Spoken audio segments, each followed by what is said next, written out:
Welcome to the Family Plot. I'm Chris Cooper. The tomato is the queen of the garden. With planting season just around the corner, we're going to spend the whole show talking about them, choosing varieties, planting, and bugs that like to eat them. First up, Alainia Hagerty is going to talk about some interesting tomato varieties you might want to try in your garden this year.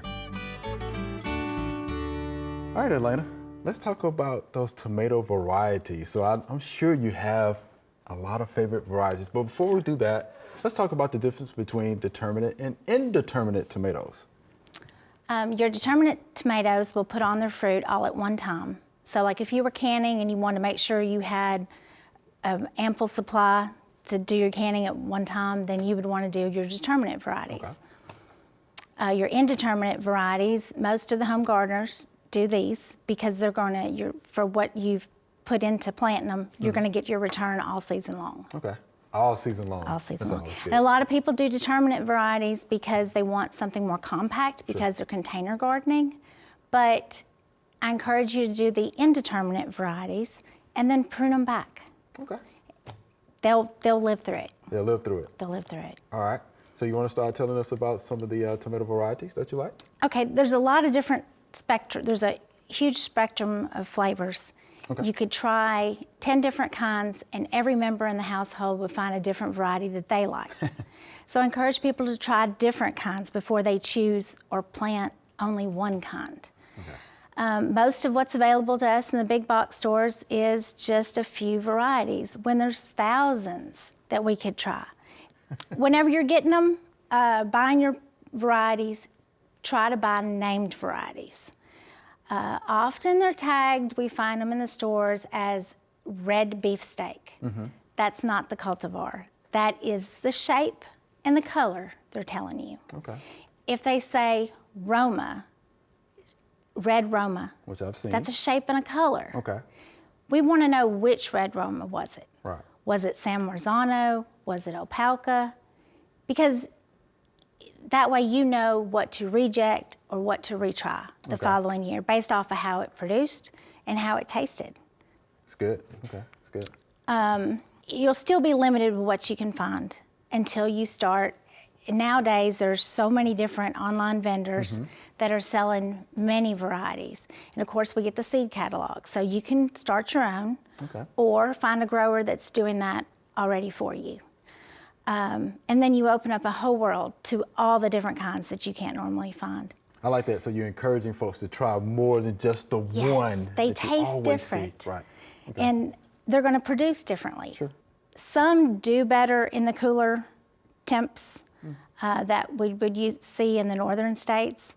Brandywine is one of these. I'm familiar with that. There's some that do better in the late season, or they do better with a little bit more heat. And by that time, it will be a lot hotter. Yes. Later in the season, for sure. And the ones that say they're that say they're heat resistant, I've seen those. Generally, they're only talking about a few degrees. Okay. Tomatoes will set the fruit, and sometimes above 90 degrees, the pollen is not as viable. Okay. These heat-resistant varieties are saying that at 95 degrees, they'll set fruit up to 95 degrees. That 5-degree difference isn't enough to only include that in your garden. Okay. So try them all. Try them all. Worst case scenario, you can always self-pollinate. So let's talk about some of your favorite varieties. Okay, we start with colors, we start with reds. We're gonna let you start wherever you want to start. Okay. How about that? Some people like sweet tomatoes. Okay. I've got a couple sweet tomatoes. Giant? Watermelon, yes. Right. Watermelon is giant. Sweet tomato. Dad's Sunset is a good orange that would be sweet. Kellogg's Breakfast, those would also be sweet. So let me ask you about that. So what makes it sweet though? The sugar content and also sometimes the acidity to it will make it, if it's not as acidic, it'll make it taste sweeter. Okay. Do you prefer the sweeter tomatoes? I'm more the acidic. So you're acidic, okay. Yeah, but these are good too. But they're good, okay. But some people come in, actually will request a sweet tomato. Okay. And that's, got it. These are some that I've tried that do. If you're trying to grow Roma tomatoes or for canning, and you don't want as much juice. You'll want a thicker fruit with not as much gel or seeds. San Marzano. San Marzano is a good tasting one. Then you've got some bigger ones with pink fang. That's a new one I'm trying this year. Okay. Oxheart tomato is essentially the same shape as the Roma, but it's like a Roma on steroids. So it's a strawberry shape. But it's got the same setup where the seed cavities are on the outside. So if you wanted to remove the seeds and have a thicker paste, now, I've never met an Oxheart that I didn't like. But good. They're big, and you're not going to get as much fruit. Okay. So if you're, again, going for the Roma shape for the paste and tomato types, try the Oxhearts. Okay.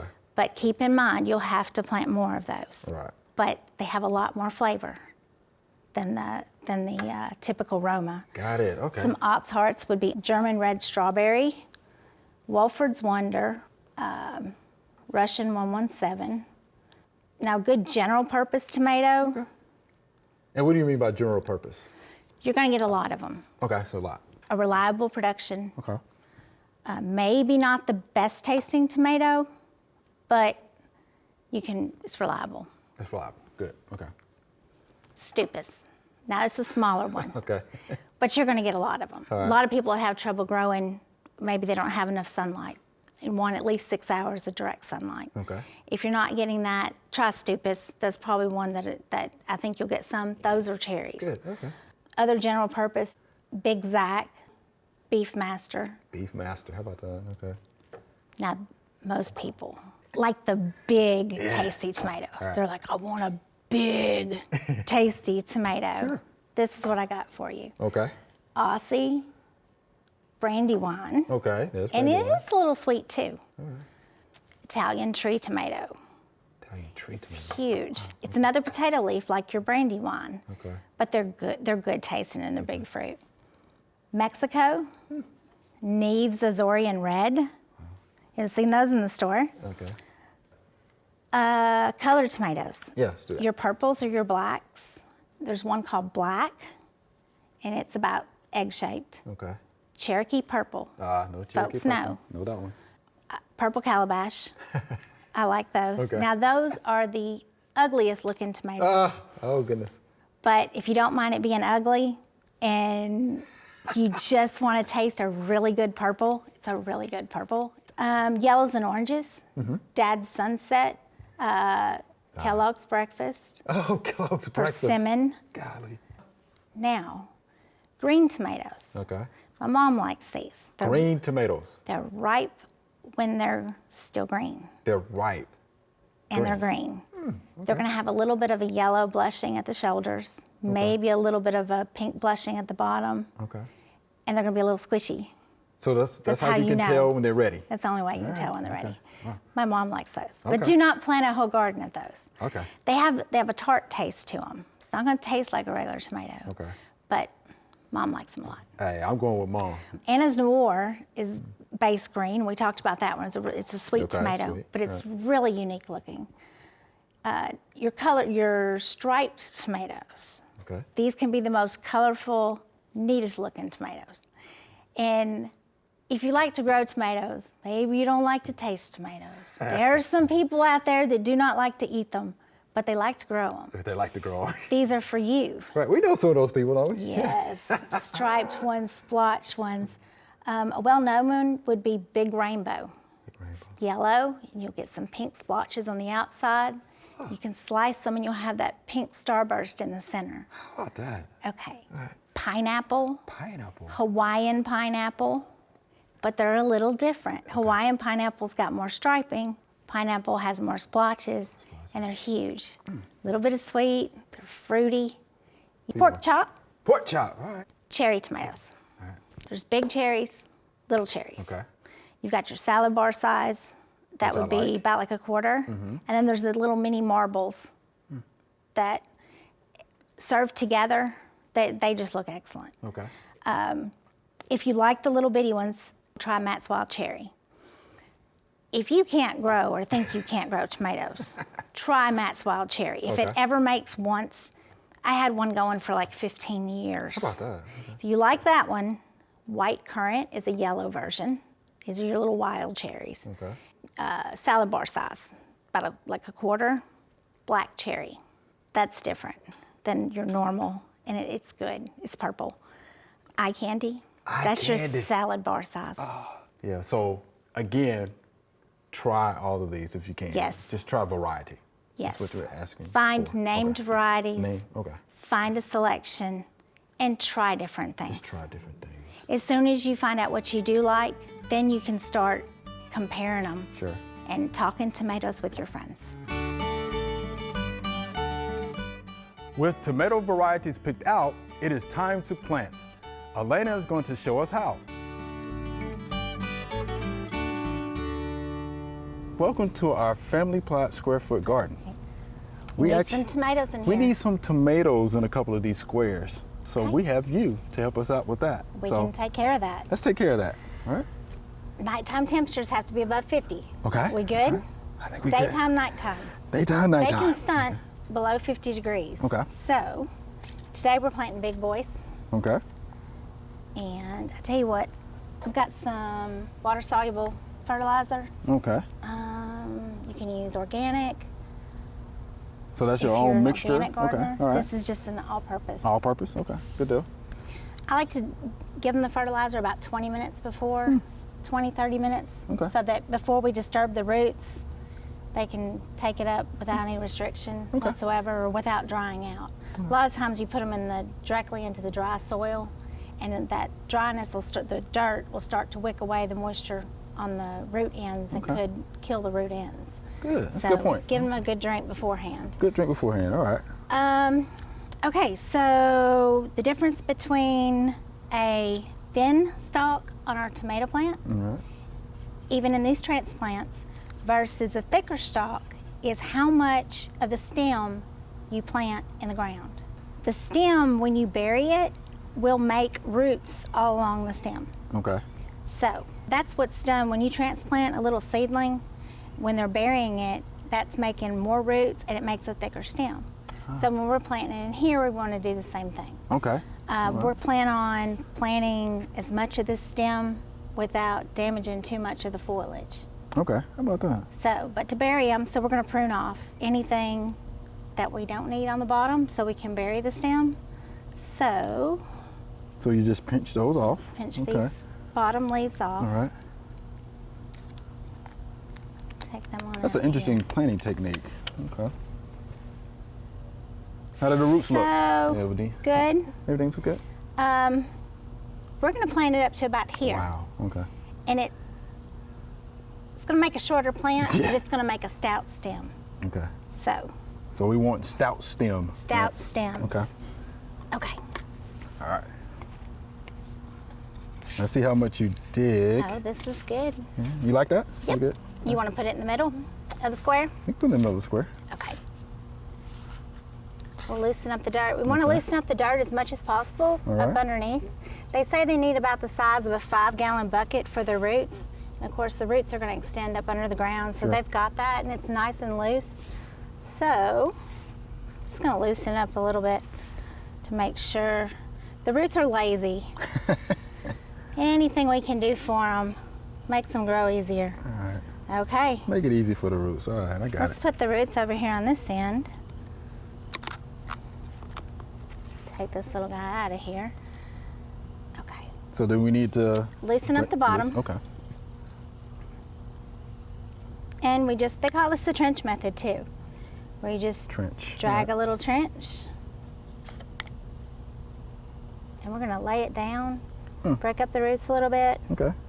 lay it down, and we're gonna turn it up. And then we're just gonna cover it here. But I'm gonna give it another drink, Okay. just to make sure. Which, I don't know why I'm always planting when it's dry as a bone, and I have to use the whole gallon. Wow. But this is That's pretty good good. spring dirt, wet here, so we don't have to put as much. And then just cover it over. It doesn't have to be very deep at all. And then it's gonna turn up. The sun will come along and turn it up Right. even more, but we can bend it a little bit and we're not gonna break it. Okay. I sort of make it stand up a little bit. Now, Wow. when you're fertilizing tomato plants, you fertilize over the leaves because they foliar feed as well as feeding through the roots. I know when I pour the water over top of these are going to end up on the ground. Mm-hmm. So I'm going to pinch off these ends Wow. just so my water is going to roll off like off a duck's back. Okay. We put some water down in the hole, straight to the roots, and then we're going to water it in. What about that? So we're gonna water all the foliage. Okay. Now, it didn't drag it down because we pruned it and took Right. those big leaves off, and it's Sure. going to make up for it soon. Now, how often would you fertilize this tomato? A couple weeks. Couple weeks. Go by the directions, do the stronger strain, stronger strength, Okay. which usually about 2 weeks. 2 weeks. Okay. And it should say that on whatever fertilizer you're using, Okay. or whether it's organic or all-purpose. Okay. So you loosening up the soil again, right? Soil is good. It's real loose. Now, do you still do the trench method in a container or in a 5-gallon Yes. bucket? So you still And would? if you had a 5-gallon bucket, you would just roll this guy up and turn him up. Okay. Roll him in a circle around the top so that he's got plenty of time to grow down in the depth of the plant. Got it. Got it. Now, sometimes, here's another one, sometimes I cheat. Can't plant till it's above 50 degrees to keep them from stunning. Okay. But let's say I wanted to get witch around for us, if it's a on-time spring, talking about April 15, something like that. But if I want to get a start earlier, I get one of those cheap, like flimsy, like what you would buy a bush or tree in, like a Oh, yeah, 3-gallon okay. container. Right. And it doesn't have to be fancy. Okay. And I cut a big hole out of the bottom. Okay. So I can keep it inside, keep it guarded, pull it in on the cold nights when we get one here and there, Yeah. and then bring it back out during the day. Smart. And then my plants start before others. Gotcha. Then when I take, and it's got a hole in the bottom, I put a piece of cardboard down, put my dirt in, put my plant in, curled it up near the top, turned its little head up, and then as it fills up the container or grows to the bottom, it'll go on out that hole, and it can make its way out of that cardboard. Okay. Got it. That's how you can get a start a month or so, Okay, it's the couple early months start. before it's time to actually put them in the garden. Got it. Got it. Got it. But again, Okay. yeah, you would still be doing the trench method. Okay. All right. So not Now- deep. Doesn't have to be deep. Now, it doesn't have to be deep, it's Okay. a shallow thing. It's shallow, So okay. let's say this plant was this tall. We would still lay it down. I could even lay it down over here, put its root ball here, and turn its head up in the center. Okay. But I would do the exact same thing. Okay. I think it's such an interesting technique. Okay. I didn't give this one any water in the hole to begin with, so we're going to give it more. Now, I'll make sure I pinch 'em off. take these off, And again, why are you pinching those off? because let's hit it with the water and see what happens. Okay. Ah, good demo. Okay. Feels good. That's not Okay. good for them. Right. Gotcha. They're dirty. Okay. That's not good for them.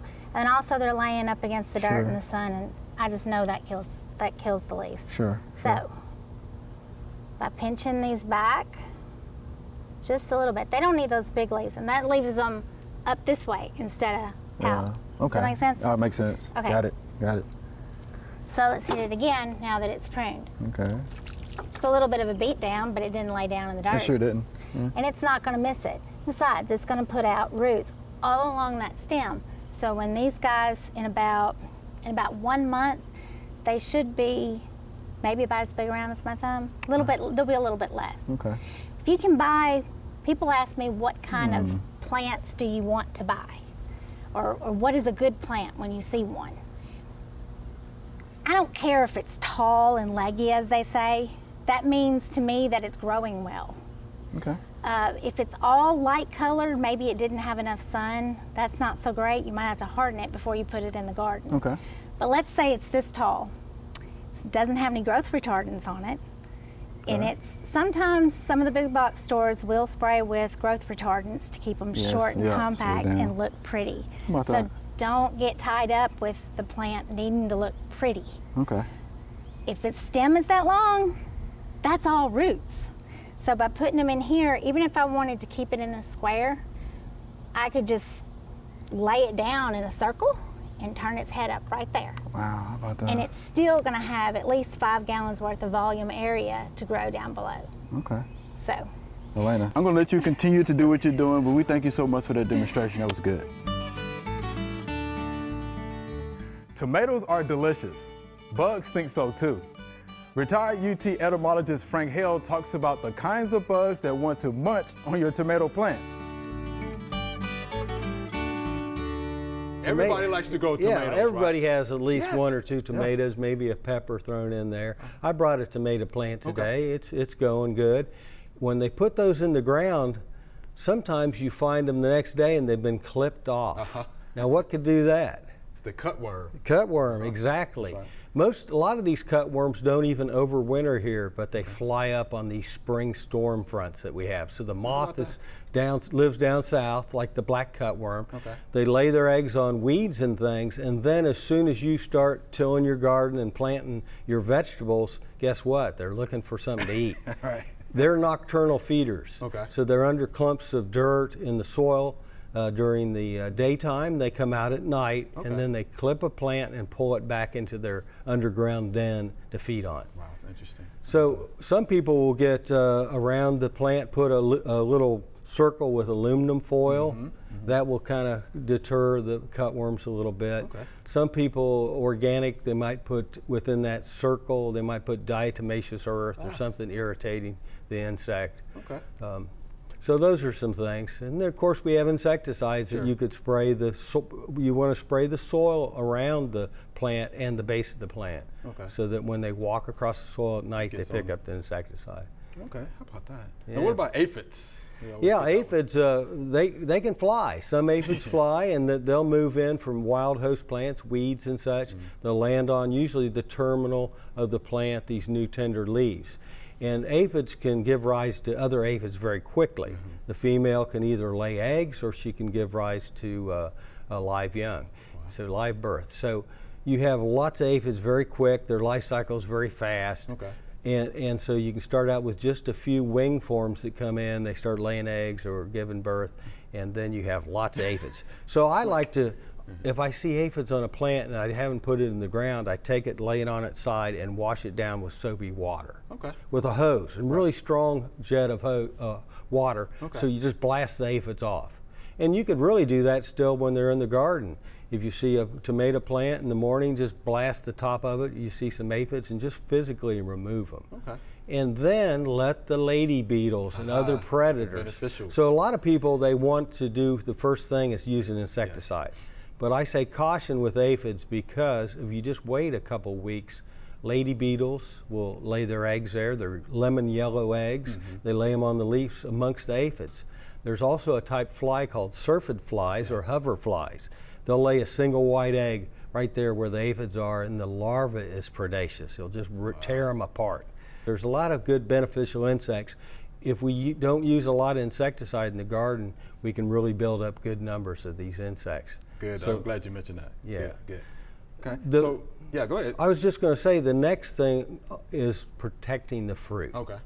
So we have a plant, we've got good size on it, it's flowering. There's lots of different caterpillars that will lay eggs on the fruit or on the leaves nearby. Probably the big one you see is the tomato or tobacco hornworm. And they have the little tail-looking thing at the tail end. And these caterpillars will get several inches long when full size, and often you don't see them when they're small. They kind of camouflage. One time, not too long ago, I had tomatoes on my deck, and guess what? We had corn earworms, we had hornworms, we had yellow-striped armyworms, we had southern armyworms. There's a whole bunch of caterpillars. And all of this you said was in the city. Yeah, this was right in city. suburbia, Right. and they find your plants. So the moths are out at night, they lay their eggs on the leaves of the plant or on the fruit, and then they hatch out in a couple days, and those caterpillars might feed for a couple weeks. Wow. So when they're tiny, they don't do that much damage, but maybe by the time they get an inch long, when they're about a 4th or 5th instar or stage, they can do a lot of feeding damage. For sure. Yeah. So usually you can pick off, if you just have a few plants, you can pick them off every day, but you have to be out there almost every day because they can do a lot of damage, and they're hard to see. Insecticides can be used. One of the safer products for caterpillars is BT. It stands for Bacillus thuringiensis. It's a bacterial toxin. It's very safe for humans to be around and pets, but it's very toxic to caterpillars. It paralyzes their midgut. And then they stop feeding almost immediately, and then they soon die. But it won't hurt your beneficial insects, your lady beetles, syrphid flies, and other things. Green lacewings, for instance. So BT is one of the safer things for gardeners to use. We have a publication, UT Extension Publications. It's called You Can Control Garden Insects. You might want to check that out. It is a good online. publication. Yeah, it has some pictures of what the insects look for and also control recommendations. Doc, we're glad you're here. That's good stuff. All right. Thank you, Chris. Thank you. We can tell you love this stuff. Oh, it's great. What's better? Thank you. Remember, we love to hear from you. Send us an email or letter. The email address is questions@familyplotgarden.com. And the mailing address is Family Plot, 7151 Cherry Farms Road, Cordova, Tennessee, 38016. Or you can go online to familyplotgarden.com. That's all we have time for today. Thanks for watching. If you want to learn more about tomatoes in your garden, head on over to familyplotgarden.com. We have lots of videos with tips for successfully growing tomatoes.